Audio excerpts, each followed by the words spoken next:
Good evening, everyone, and welcome to A Man's Guide for Appropriate Behavior in the 21st Century. I am your host, Scot Froelich, pronouns he, him. Tonight we're going to be discussing gender, sexuality, and intersectionality. We have an amazing lineup for you. I am very, very excited about our guests tonight. But first, just a real quick few notes for everybody. Despite what the announcement said, I think you actually should feel free to keep your phones out. Please keep them on silent and no flash photography, but I would like you to feel free to live tweet, take notes. There may be some topics or information that comes up that you're not familiar with. Take that note. There's going to be a Q&A section at the end, and you can definitely ask about those things. We're going to reserve at least the first 45 minutes for our panelists because they're who we're here to hear, obviously, not me. And then the last thing here is we may have some content that gets a little bit heavy. If you get to a place where you don't feel comfortable, it is perfectly okay to leave. No one in the audience or the panel is going to judge you for that. Just please do remember that the Fringe does have a no re-entry policy. So with that said, we're going to introduce our panel. Andrea, would you like to introduce yourself? Good evening, everyone. My name is Andrea Jenkins. I'm the Vice President of the Minneapolis City Council. So welcome. Poet, writer, activist, and humanitarian. Hi, I'm Taiyon J Coleman. Everybody calls me Ty, or sometimes T-Bone, depending on what's going on. I'm assistant professor of English literature at St. Catherine's University, where I teach literature, women, gender studies, and creative writing. I'm also a poet and a mom of 3 beautiful kids. Good evening. My name is Marcela Michelle. I am a local theater maker, director, producer. I serve as chair of the board of 20% Theater Company, work with various theater companies in town. Hi, my name is Erica Fields. I'm actually visiting from my home of Louisville, Kentucky, and that's Louisville. Marbles in the mouth. Anyway, I have my own business down there. I also, just with a group of locals in Louisville, started their first ever LGBT Chamber of Commerce called Civitas Regional Chamber of Commerce. We are affiliated with the NGLCC, and we're very excited. And Quorum, the local chapter, was very instrumental in helping us get started. Hi, my name is Lisa Stratton. I am an attorney and an activist, policy advocate. I started a nonprofit about 9 years ago called Gender Justice, and I'm currently in private practice representing individuals in legal cases involving discrimination based on gender.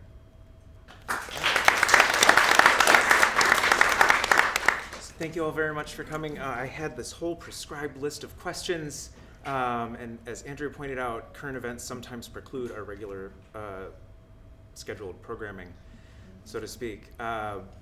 We have a problem with white male patriarchy in this country and white male violence, and that manifests in what we see most regularly as shootings, and we've had a couple of those recently.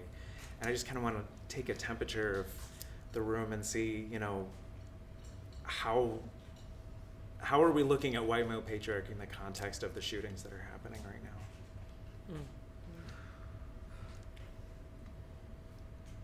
now? Andrea, you want to go If anyone first? wants to, I can start.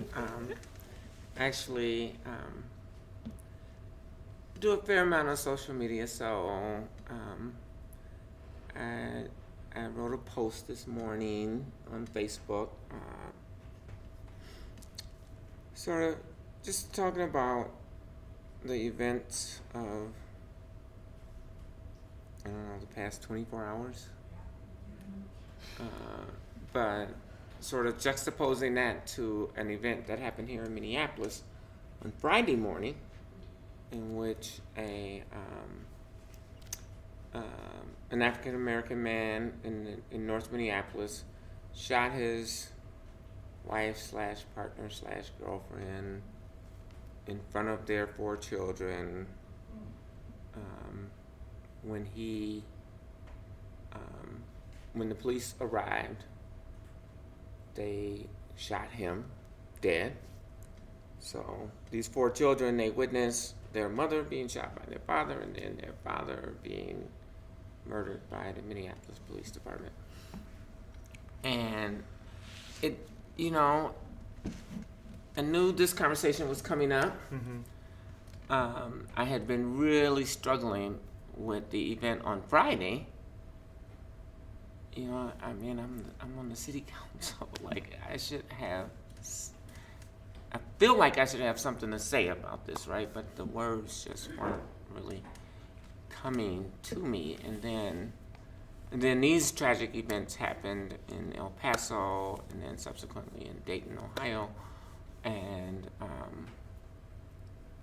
both perpetrators were white, young white men, and it occurred to me that patriarchy, white supremacy, racism, all of these things collided and is sort of brewing under the surface. And sort of my conclusion was that white men are probably the least populous group of people on the planet, though they have run the planet for however many eons. We have been humanity on the planet, and control 99% of all of the resources, and yet still feel somehow attacked, put upon. When people say, wow, can you just recognize my humanity?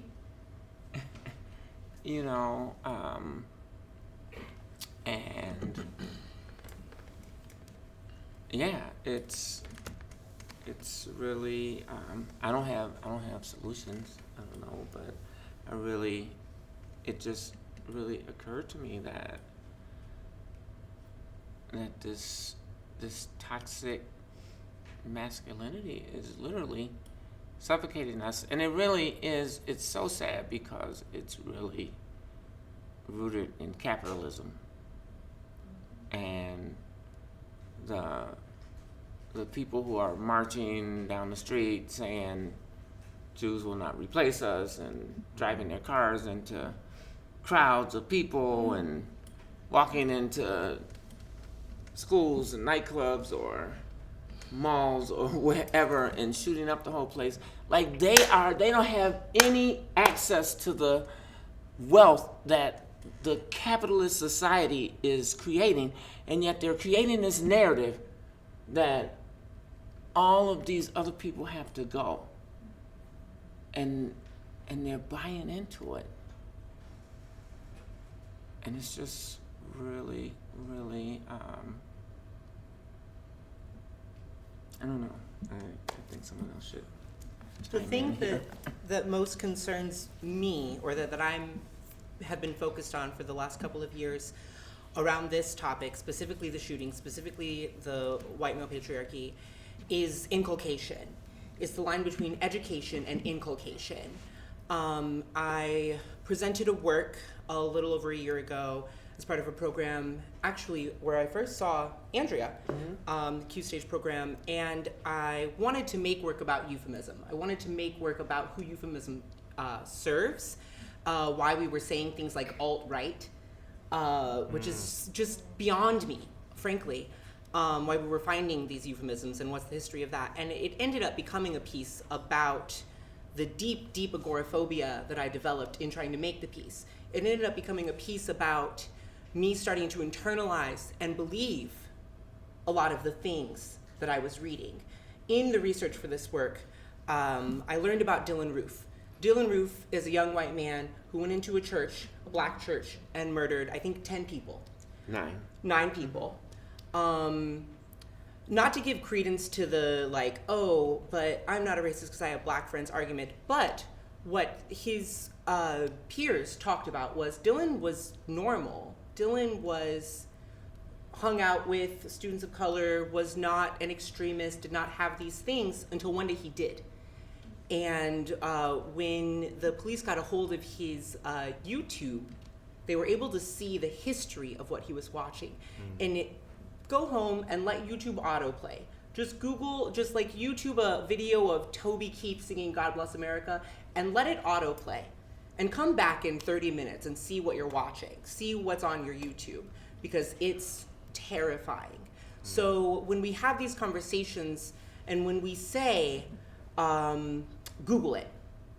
I don't have time. You have the resources to figure out. I don't understand why you're being racist towards me. I don't understand why you don't understand about cultural appropriation, about trans misogyny. Just Google it.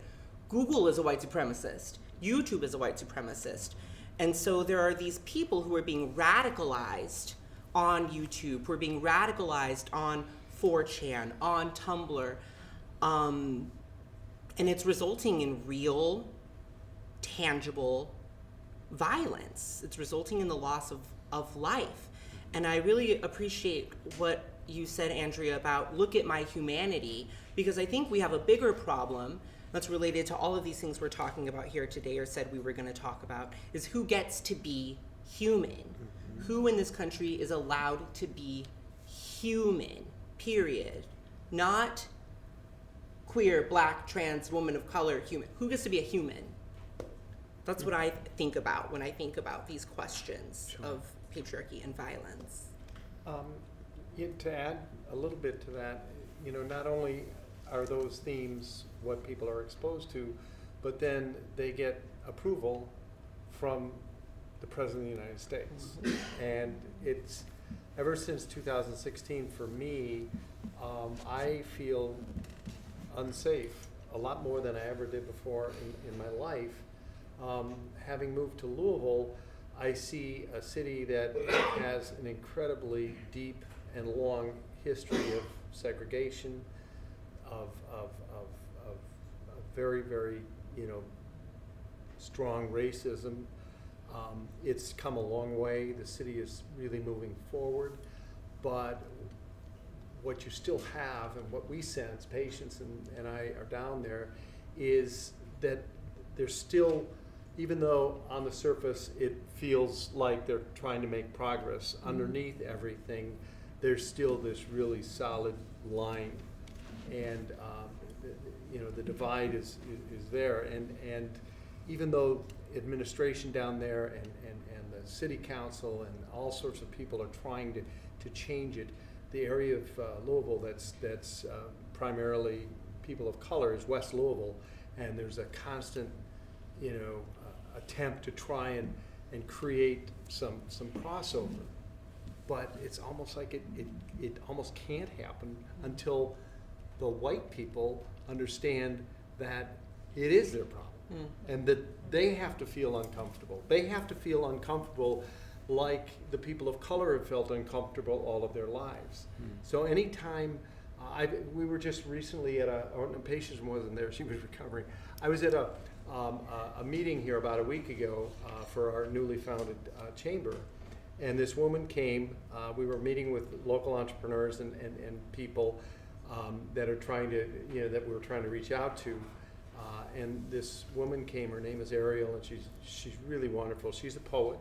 She's a woman of color, and she really laid into us because we don't have anyone on the board of color, and really started, did a really good job of hitting nerves of all of the people there that were running the meeting. Afterwards, I went over and talked to her, and I said, I really appreciate what you did, because you made me feel uncomfortable, and that's how you've always felt. And I think until people have that sense of what it feels like, it's hard to get past that. I don't know if that makes any sense, but I think it makes perfect sense. And similar to Andrea, I don't have any solutions. I think I can just be in community with you and have a discourse.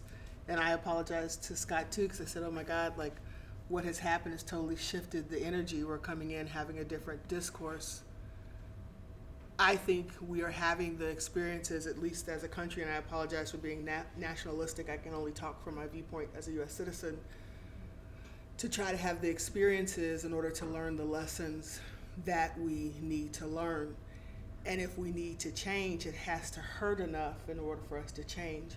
My concern as a scholar of literature, and I'm not an expert in history, have only looked at history peripherally to support my discourse about literature, is that I wonder sometimes as a scholar, will that ever happen? Because it is the foundation upon which this country was built.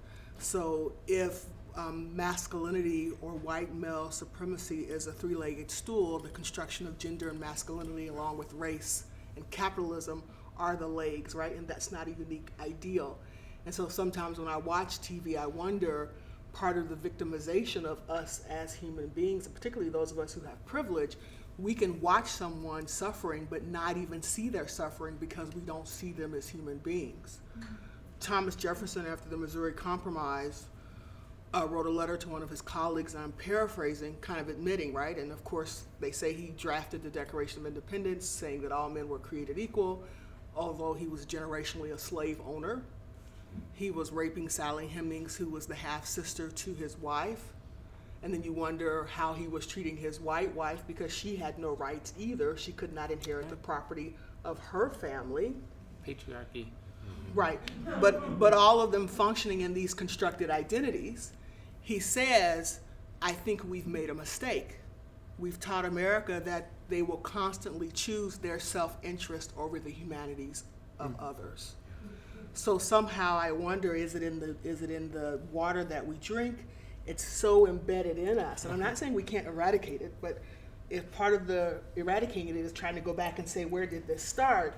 We have to first start to acknowledge how we all have been victimized in this, and how even the founding fathers kind of talked about, I think this might not work out. Because in some ways, and I'm a poet, so I'm kind of dramatic, the Confederacy did not lose.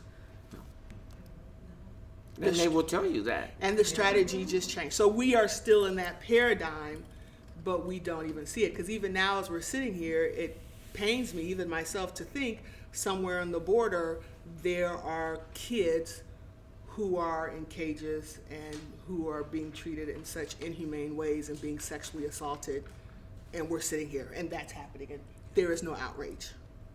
And being monetized for corporate capital gain. I mean, those are all Privately owned. corporations that are running those. I think Alexandria Ocasio-Cortez stated it accurately. Concentration camps. Yep. Let's be clear. These are concentration camps that are privately owned. So the more people they capture and drive into, Just like the prison system. just like the prison Right. Just like the system. prison system. So at what point will we collectively be convinced that that is no longer in our interest? But maybe the first step might be to recognize that maybe it's in our interest for Eric Gardner to be choked out. It's in our interest for women to be raped and sexually assaulted. What is the payoff that we think we are experiencing from those acts that keep us silent or in fear in order to switch that around? And again, I don't have the answer, right? Because I would be rolling like Oprah, no offense. But these are the things that I think about when I think about masculinity, because I hope this doesn't offend anybody. I see it as a construction. Just like race is a construction, so too is gender and masculinity. And the performance is not only killing people, but it's killing the world. I want to talk about a couple of those things real quick here. First of all, is you were talking about online extremism, and this is sort of how these things blow up. There was a comic printed today of our president sitting in the middle of a toy room, winding up his toys, and each of the toys was someone in a Klan robe, which is a pretty apt at least in my mind, analogy for what his vitriol does. Also, we had an invite out to the FBI to come here and talk about online extremism and how some of these young white men get radicalized. That was declined. Yay. Yeah, I feel better about that. I'm really happy that that would FBI not be is safe. not here. And they would, and that was actually for next week's discussion, Okay, all not right. for this specific one. Well, you do know they do have a new program where they are investigating people who they consider activists of color, radicals Yes. of color. Yeah. Yeah, very deeply. Yeah. Yeah, you're In already fact, on the list. I'm sorry. I'm teaching a class this semester at MCAT, and the first book I'm introducing them to is it's a poetry class, but it's not a book of poetry. It is a memoir by Patrice Cullors, Black Lives Matters, for folks who don't know. But the name of the book is When They Call You a Terrorist. Yeah. And yeah, sorry. Yeah. No. Right, and that's nothing new, right? We can go into the COINTEL program, so that whole discussion is just problematic, Yeah. long term, right? Historical view. But what I do want to dispel, though, is this notion that this is all because of Donald Trump. Right. And he is absolutely the most despicable human being I have ever witnessed in my life. Yeah. He calls people rapists because he's a rapist. He calls people racist because he's a racist. Like, he projects onto people all of the negative,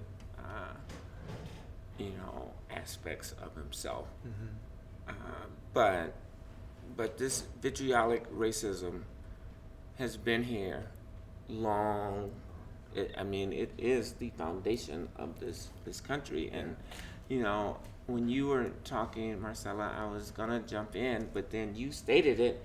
It's in the water. It's everywhere. It's in the air that we breathe. It's deeply embedded. Sometimes the most painful part of my job as a city council member is recognizing that even if I have all the people that want to help make change, like, it is so deeply entrenched in our systems. Yeah. So a couple of months ago, there was a trial. A black police officer shot a white woman. He killed her. If ever there was an incident of I feared for my life, I kind of think this one actually was that situation. However, he was charged. He was subsequent, which doesn't happen. Police shoot black people all the time. They don't even get charged. Am I right? Like, they don't get charged. He was charged with third-degree murder. Even if they are charged, it's usually manslaughter. I don't know, disorderly conduct, something like, it's never like third degree. He was convicted of third degree murder. And so that set off this whole string of events where it forced us to have to pay the family $20 million. It's one of the most painful things I've ever done. And not to say that the Damon family is not. She should be here with us right now, today. But the events, and then just right at the same time as this was happening, we were dealing with the Jamar Clark shooting, in which those officers, even though they escalated the issue, created the drama, but they were never charged. And subsequently, Jamar Clark's family could only expect, well, anything would be peanuts to $20 million, but yeah, their settlement won't be anywhere even in the general vicinity. And they haven't Of that. settled yet, right? They're still negotiating? No. Yeah. And for me, I'm not, I don't want to be in a place of judgment or be negative. Like for me, from the long view, that doesn't shock me, right? That's how the system is supposed to work. If we have identities and we've determined that some identities are worth more than other identities and they are relative. So when you said, you say Trump is despicable, I said, yeah, he's problematic. But to me, if I were to use that term, he's not the most despicable. It's the people who support him, who stand with him, who are silent. Because, my mama used to say, when you point a finger at somebody, there are 3 fingers pointing back at you. Mm-hmm. So he couldn't do what he does if there weren't people who stand with him through their silence, who are complicit, who allow him to do what he does. So I would say we are all despicable if he is, because we have convinced ourselves that his ability to be racist, to be misogynistic, to be classist is somehow in our self-interest. Again, going back to that thing in the water. So a metaphor, if we're all in a pool of water, the water is above my head, I can't hold my breath long enough, I'm going to drown. But as long as your nose is above the water, you're comfortable with the water level. Mm-hmm. And that's what we're doing in America. And for me, I knew things were bad, but I didn't think to watch it unfold is kind of painful. It's, and I'm not the first person, maybe James Baldwin kind of wrote about this, right? Mm-hmm. The love story, it breaks my heart. And people know exactly what they're doing. And have we come to the state that we're so desperate, we're so worn down, that we're still willing to play that game? Yes, put those immigrants in the detention center if it means that I can have what I need. And that's the conversations we need to start to get honest about. Mm-hmm. And that is the disappointment to me, to watch people in rallies to say, lock her up, send her back. It's like being in Nazi Germany all over again, but people are asleep at the wheel. And as an educator, what do we do? How do we wake each other up, but at the same time, with compassion and empathy, still manage to keep each other and not lose people over that, right? I think for me, if it's comfortable to share with you, that's where I feel like I'm at. How do you talk to people about this without becoming fractured, right? Because we're so polarized, we're so isolated. What an effective trick.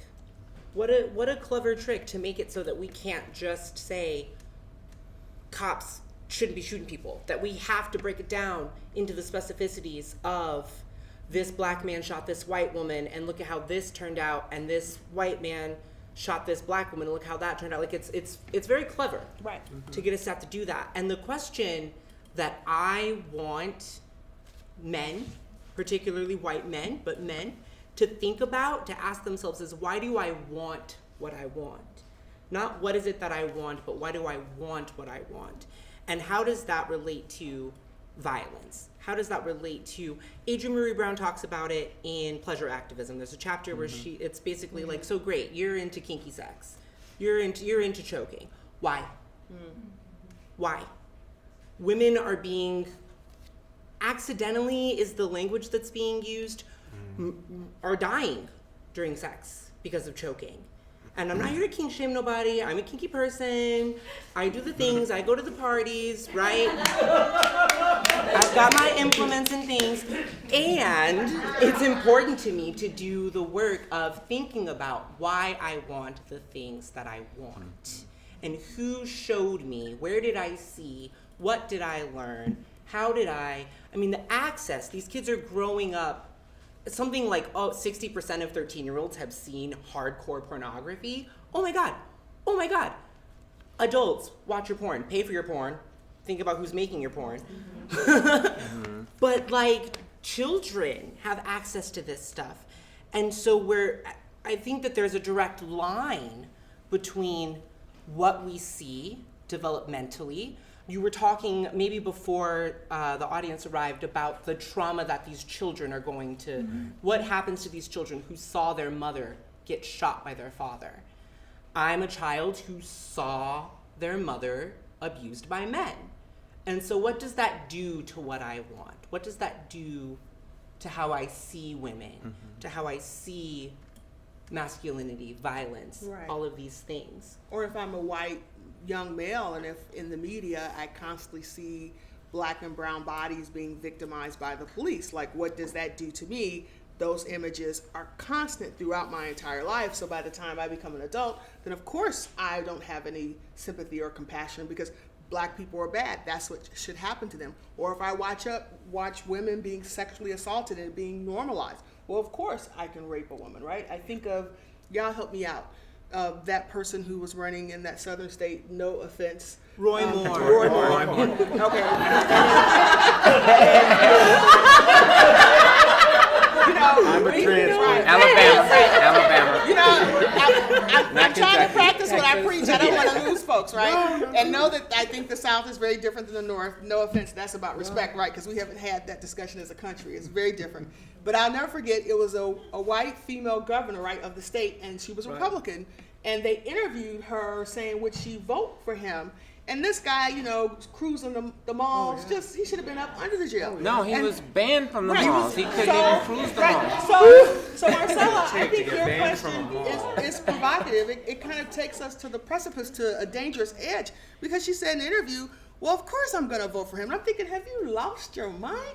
But she was so serious. She believed it. So, yeah, that's a scary place if we could get her, right, not to objectify her. What is it that you think is more important than the safety of your body, the bodies of your children or your nieces and nephews, your grandchildren, that you would still vote for this person? And that's the place we would have to go. I don't know if we could do it, right? If that's too much, right? But I think you're right. And maybe if that's a micro example of what's happening Well, structurally, right? Let me add to that. First of all, I just want to add, I saw a T-shirt that I had to buy today, and it said, "I'm a Minnesota girl in a Kentucky world." So, in any event, That is obligatory. If you would have to buy that. one That's calling of out the to you. things Patience and I have, and I don't want to put words in your mouth, but that we've really noticed. You talk about the complicity of people that don't speak up. It's rampant where we are. I mean, we're in the LGBT community, so, and it's a really strong one there, which is really nice. So we've made a lot of friends and everything like that. And we have a lot of friends through my business enterprises and everything that are from the straight world. But it's the general people that we will meet tend to support the president because of policy. They like the tax break, they like this, they like that. They absolutely ignore everything else. Mm-hmm. And I'll tell them, well, you know, I'm losing rights. And they go, well, what do you mean you're losing rights? It's like they have blinders on. They don't see anything that's going on around us.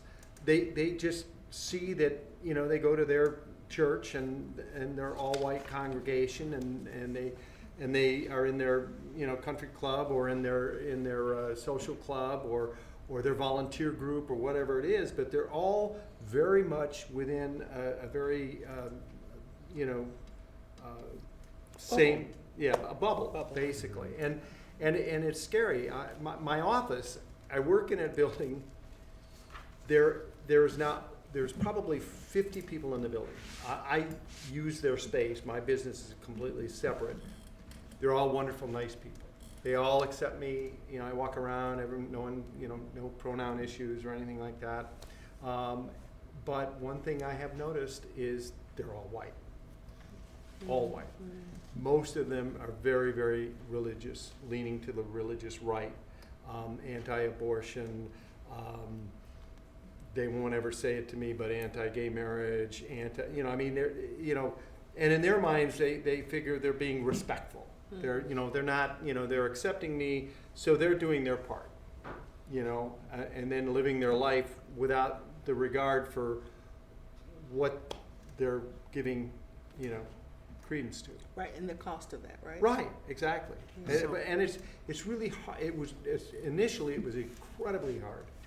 I'd say for the first 2 months I came home from work and I was crying. 3, okay. Because it was so difficult to be, and again, no one was mean, but you feel it. And they talk about all of this stuff, and then they'll roll their eyes when a story comes on that they're not going to charge a policeman, and they're going, oh, well, yeah, I mean, I mean, the guy probably had a gun and probably did this and probably did that. And it's just rampant. And don't they play Fox News? Oh, God, yeah, In the break room? yeah. Yeah, not in the break room, in the office. Oh, my goodness. What do you think No. about all this stuff? I get to walk by the TV every 5 minutes as I walk out of my office. So I'm sensing just kind of what I'm hearing is a theme of being able to breathe. And because I loved your metaphor about having just the nose above water, and that's enough. And then Marcela, your statement about, why do I want what I want? And if your nose is above water, you ask that question differently than if your nose is below it. And if you're floating on the raft above it. And I guess we can't really do a whole lot for the ones floating on the raft, right? But what kind of conversations can we have, assertive or otherwise, with the folks whose noses are above water? How do we say, you want what you want, but that means that I can't? How do we have those conversations? I think that's a great question, and I have my answer, but I'm not saying it's right. I wrote an article last year for the Minnesota Alumni Magazine called "Sometimes I Feel Like Harriet Tubman," and you can laugh. I use humor in my work. You gotta laugh, and it comes out of the Black vernacular tradition. So yeah, my nose is barely above water, but they're trying to drown my kids.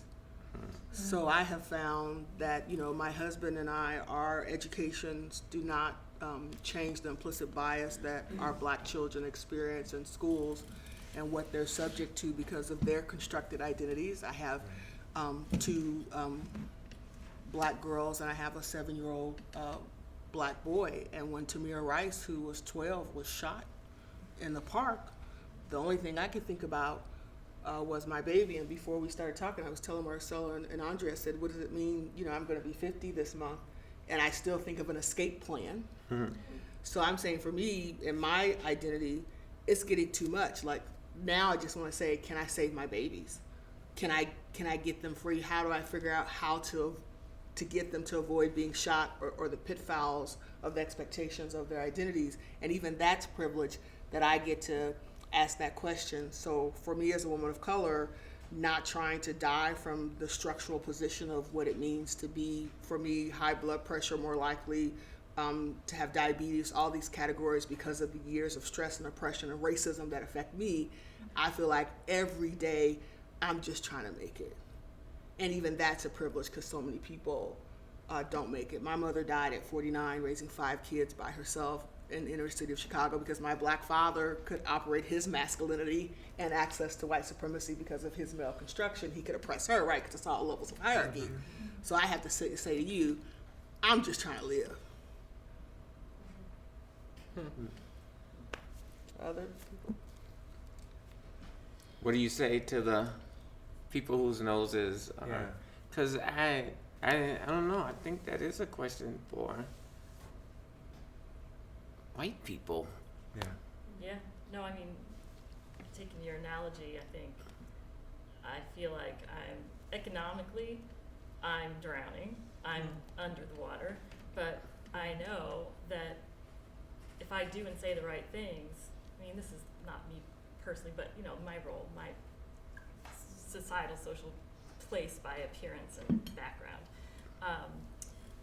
that if I do and say the right things and accept all that is, I might be invited up to the raft. Yeah. And that's always there. That is always there. And yet the closest I can possibly come to empathy for white men of lower socioeconomic means is the capitalist analysis, right, that you're saying, Andrea. I mean, the closest I can get is, you fool, don't you see how they're using you because you have nothing, but it's that farce, that myth, that it's the sense of entitlement out of supposed to be the one that's in the 99%. It's like a triple entitlement that these people must be walking around with, where, they don't wonder why, worry that they're not gonna be allowed to live. They're like, not only am I supposed to live, I'm supposed to be rich. Living well. And I'm supposed to be controlling things, and I know deep in my psyche, I am not. I have no power. I'm controlling nothing, And where is it? Where's mine? Like that guy. Remember the guy that was like shooting? He was a shooter of some kind. I just remember the scene. Like, I have terrible memory, so I just retain snippets. But he was super angry because no one would date him. Oh yeah. So he would go shooting. Which California, one? right? I I know. mean, that's many of I them. know. Yeah. But like, The man who threw the baby over at the Mall of America because he was rejected, the 4-year-old or whatever, because he was rejected. So he. oh, right, exactly. There was the Canadian man in '84 who I was just reading about that one, but yeah. Yeah, I'm at a lot. Honestly, I feel like I shouldn't be up here, and I don't know what to offer. I don't know. The only audience I feel like I could start, and I'm in my bubble. I don't have to. I don't send my kid to school in Edina. Sorry, Edina people. I don't. Yes, show yourselves. I moved. But you know what, actually, okay, I'll just say one. This is so totally, it's not on topic or anything, but I will say one hopeful thing. Maybe it's hopeful. I don't know. But my kid, white male, 18-year-old, he is not having a great time right now. He is really struggling in life. But one thing that I know, the most solid thing I know about him is he went to a school that is like, I don't even know, like something like 60-70% immigrant population in St. Paul. And so that's one of the most, diverse environments of humans, like many languages spoken at his school. He's uncomfortable, like strongly uncomfortable in all white spaces. And I'm like, cool. Like maybe that's something.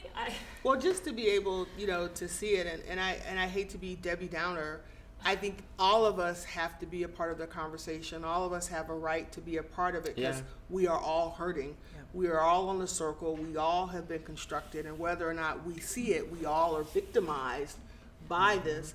And the latest research from the Pew Center research results is that we have the worst racial disparities post the civil rights movement. And Minnesota and Wisconsin Valley back and forth at the top. So I like to say it's not about the presence of different bodies that somehow measure equity or diversity. It's what access those bodies have to power. Because plantations were diverse. I mean, let's be clear. Right now, I never thought about it like right that. now in the Yes, they detention were. centers, that is diverse. There are a lot of brown and black bodies. South Africa was diverse. It's about who has the power.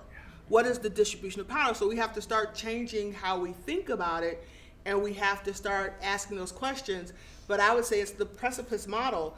That is a very, and I hate to get too spiritual, I think that's a dark place for people to go to, because I think you're right. A lie has been served up. Because in order to get you to be complicit in this myth of whiteness or American citizenship or masculinity or whatever you think that will buy you, how many bodies am I willing to sacrifice to maintain that myth or facade? Yeah.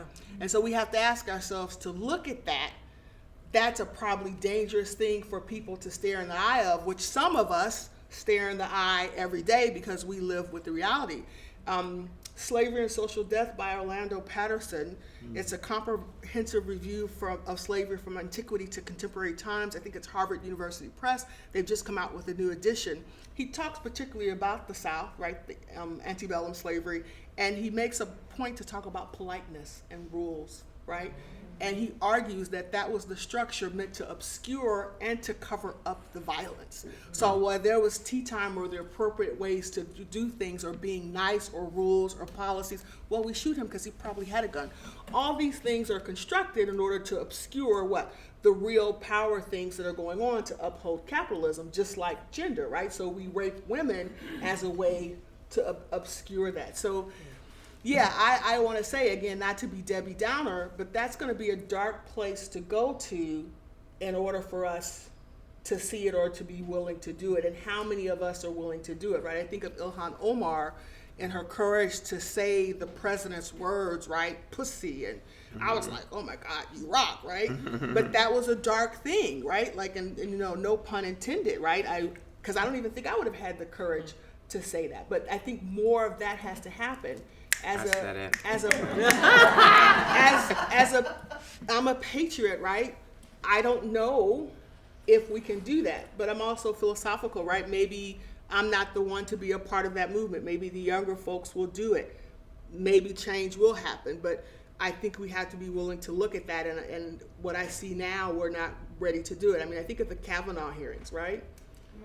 And was it Dr. Ford? Yeah. You know, like you, I just remember snippets. And to watch that unfold, right? She got to be white to a point. Do you see what I mean? Yep. That constructed identity touched power. worked for her. And then that moment, she became a woman. And therefore what? She became Thomas Jefferson's wife in that moment. And the fact to see how everybody played into that, even black folks, right? Because black people own slaves too, let's be clear, but you know, that's a conversation for a different time because it gets complicated.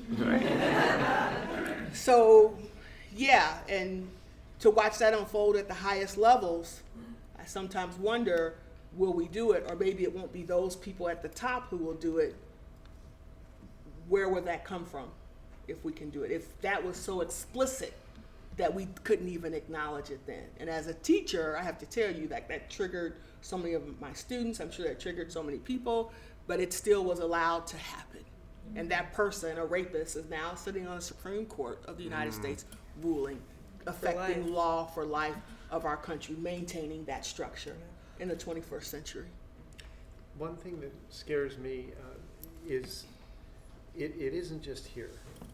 It's throughout the world, throughout the Western world. We're seeing more and more countries doing similar or having similar rebirths of nationalistic, very, very, I guess white focused or what, I guess you could say that about most of Europe anyway. Movements that are not that dissimilar from what we're seeing here. Anti-immigration, anti-LGBT, anti-woman, and just a very, very, a groundswell of all of these movements. And I wonder if maybe 75 years after World War II, the sensibilities that we all realized we were at risk of losing at that moment in history has been forgotten. And why are people even leaving? Colonialism. I mean, do you really think somebody wants to leave Guatemala to go to Iceland? Like, no. It's because we have destroyed their cultures, their access to their own material wealth, because it's been stripped out. But now that we, and I agree with you, we have to use the language we, right? Because we're all complicit until we make a choice not to be. Right. And then, but that's why people are leaving these places, is because colonialism has so disrupted their complete way of life that it's no longer habitable. The conditions are no longer habitable. Yeah. And then all of these countries all around the world, the United States included, are saying, no, we don't have any more room. There's no room in the inn. I'm like, wait a minute. Well, I call it Montana, like we could put all of Mexico in Montana easily, well, technically, and Utah. if you look at a map, you know, California, Texas, New Mexico, that all That's was not Mexico. Mexico, right? Let me tell you. No, Yeah, but again, it ain't even technically. right, It was right. literally Mexico. But that's another panel. Because, you know, my students are like, what, Dr. Coleman? Are you? Yeah, it's in the book. Look here. I like to call it the Aquanet hairspray theory. And again, I'm going to be Debbie Downer again. I would say it never changed here. But because there was not a scarcity of resources, we were able to kind of like, remember, I'm 80s, right? Aquanet hairspray, you know, right? Now, like I'm 50, you know, my hair is thin, it don't do what it used to do. So you can kind of see what's in there. So there used to be, I think we had enough abundance where we could obscure that, right? So yes, World War II, blacks came home from segregated ranks. We created this housing opportunity that was not given to blacks and other people of color, which then reinscribed racism into housing. European ethnics were given into whiteness. So if you really look at the history, it never left, it never changed, it was just obscured and folded. Now, because there's more at stake in terms of population, resources, the economy has changed, right?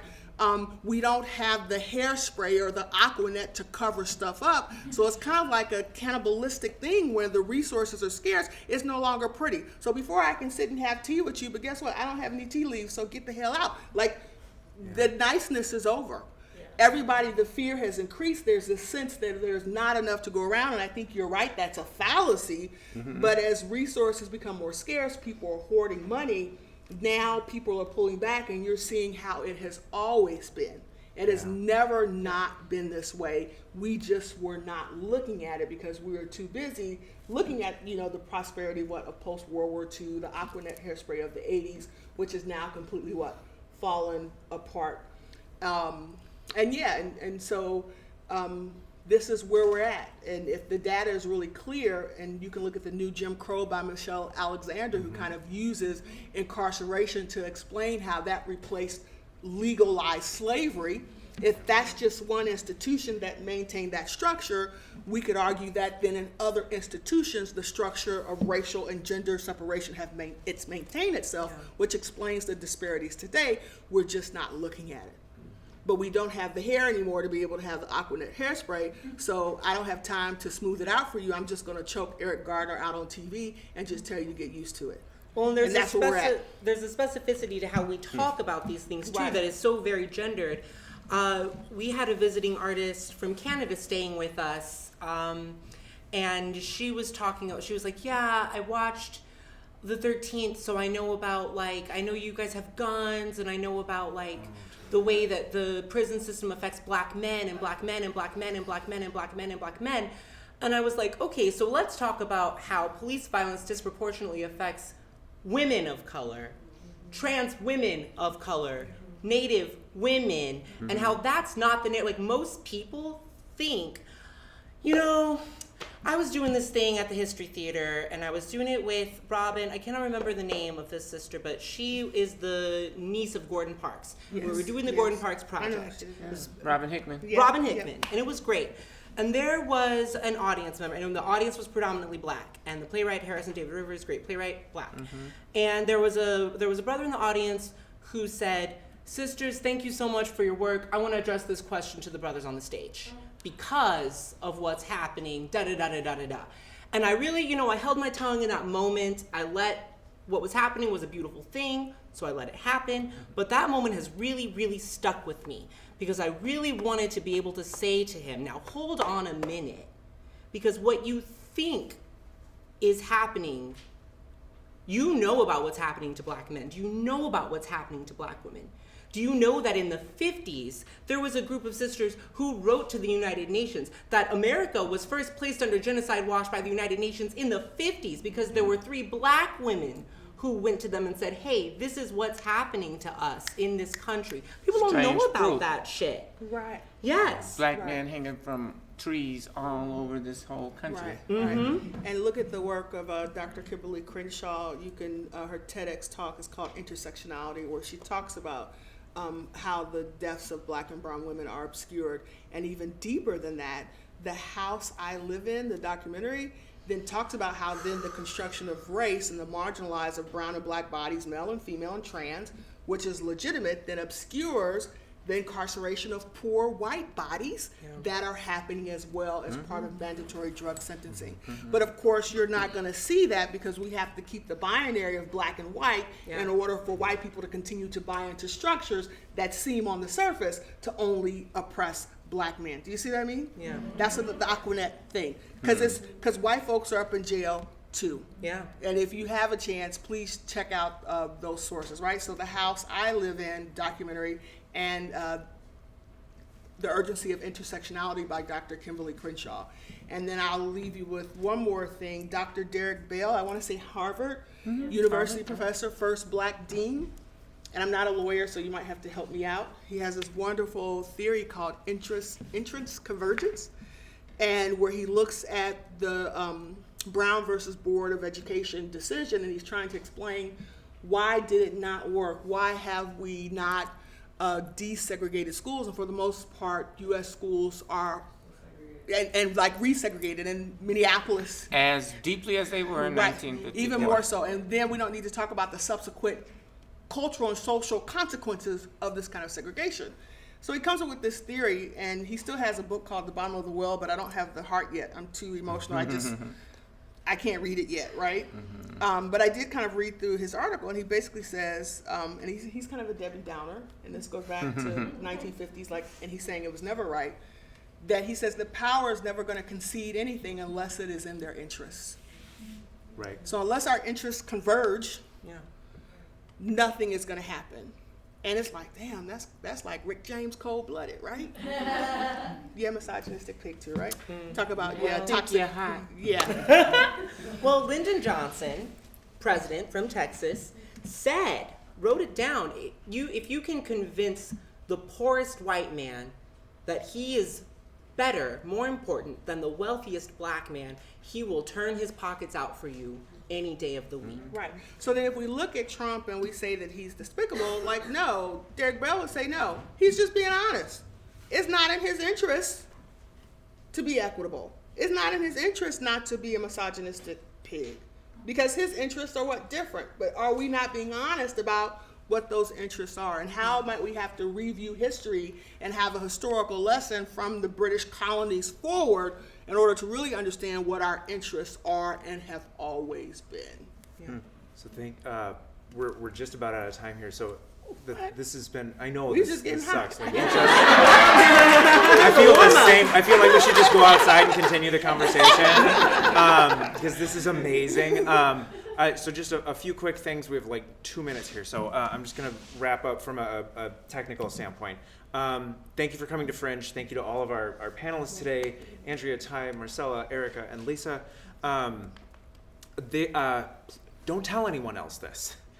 These recordings will be made available online for you to listen to, so you can sort of recap and follow up with this later. If you tell people that, they won't come to the next 2 shows. We need to have an audience so that we can have questions. And I apologize we missed the questions today, but I'm sorry, the content was just way too valuable. And I'm really grateful to our participants for being here for that. One burning question? No. Yes. Does someone have one burning one that can be real quick? You've had your hand up for 20 minutes. So much to say, try to make it very short. What really struck me was when you were saying Google and YouTube are racist. Yeah. And it struck very true to me. iPhones too. Well, artificial intelligence, Siri, Face scanning, Alexa. They're teaching men to interact with those things with commands. Did anyone else hear Yeah. this story? Yeah. Commands. Yes. So true. Yes. Yeah. My thing is there a way we can even try to legislate, of course it wouldn't work, to just open other people's eyes for it is a racist thing, because it really is. It's this. It's using our human mouths. Can you imagine if Rosa Parks said, I don't have the emotional labor left in me? Can you imagine if Harriet Tubman said, but this is my emotional labor? It's this work of using our human mouths to say to other human beings who might make us uncomfortable, not Google it. Let me talk to you about why. Let me talk to you about why what you said hurt me.